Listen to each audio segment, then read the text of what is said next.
The conclusion of last week's video was focused upon the stigma and shame that I felt after my attempt, after recovering from my suicide attempt, and how my recovery started from there.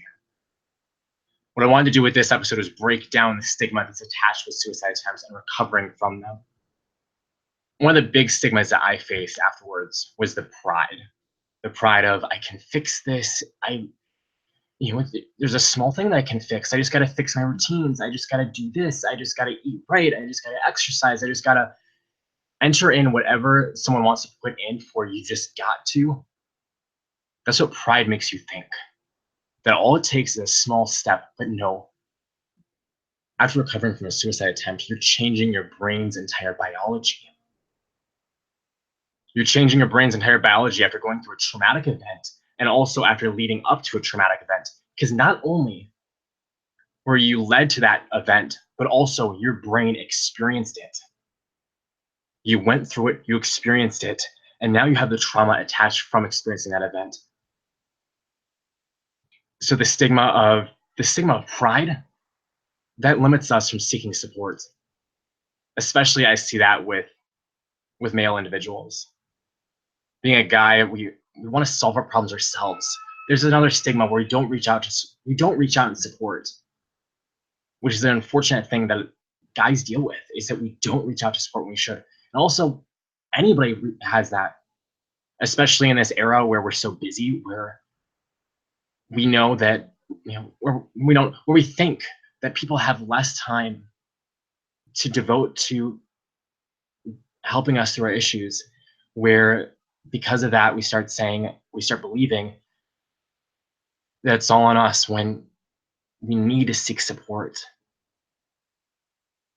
Believing that no one has time to reach out to us, or that no one has time to respond to our reaching out, that supports the stigma that's only going to keep us in the realm that we were in at the point of the attempt. Another stigma that I see, a little list here, notepad list, is the shame in actualizing it. The shame in accepting that you had a suicide attempt. There's a lot of shame in accepting that it happened. And what I faced was, I never admitted to anybody until months upon months afterwards. I lied to my doctor, saying, no, I didn't go through it, saying, no, I never did. No, I never thought about it. There's shame in actualizing and accepting it.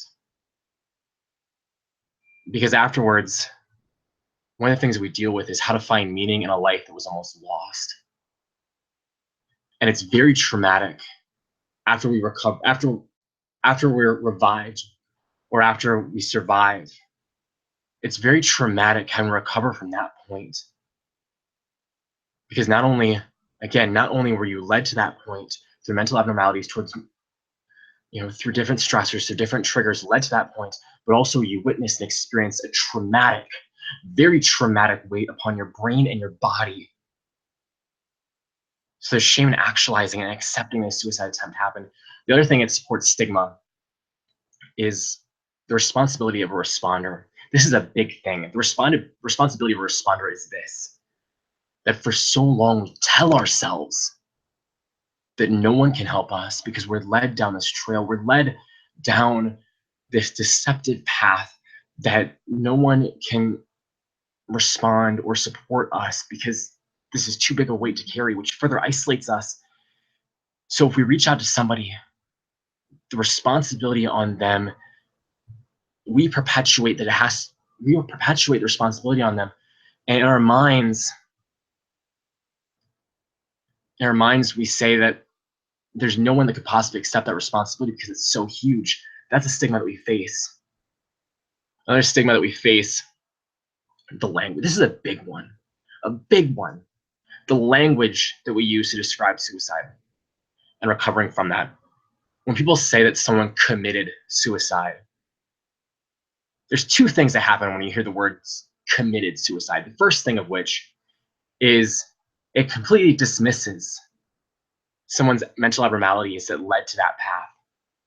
Committed is conviction. Committed means that you chose. Committed means that you consented to it. And also committed This isn't a phrase used much anymore, but committed used to mean committed to an institution. So not only are we demonizing those that have died by suicide, but also those that are going through it. Because mental health, years and years ago, was if you displayed any mental abnormality, you were sent to an institution. You lost your parents, you lost your family, you were sent off and packed to an institution where you were there for days. Your whole day was no supervision, and you were left alone. You were left alone to brood in your own thoughts. There was electroshock therapy, there was lobotomies, there were all these treatments, but you were separated from your family, so no treatment could possibly help because you were labeled institutionalized and you were restricted, sanctioned as institutionalized. So when we say the word committed suicide, we're not only demonizing those and really neglecting those that were led towards it by mental abnormalities. We're not only dismissing, alleviating those mental abnormalities, but we're also connecting committed to an institution to somebody who's dealing with thoughts of suicide. And that is a small switch in our language, but that connotates so much weight. So this video is not as intense as last week's video, because last week was more my personal feelings, my personal experience. This week, my real call to action with this week is that make sure that when we talk about suicide and we talk about the stigmas, that we make sure that our language doesn't perpetuate those stigmas, that we make sure that our pride doesn't limit ourselves to reaching out to others, and also reaching out to others, not only in our own recovery, reaching out to others, but also with us reaching out to those who might be experiencing the same things. Because there is not one person on this earth who goes through something independently that has never been experienced before by somebody else. So don't let our pride become stigma or a stigma supporter. Also, recognize the trauma that we face. To those who might not understand surviving suicide or recovering from suicide, recognize the stigmas that we face. And recognize that the actualizing part, not only were we led to it, but also we experienced the trauma attached to it. And that's what really challenges our recovery. There's a lot of stigmas that affect suicide recovery.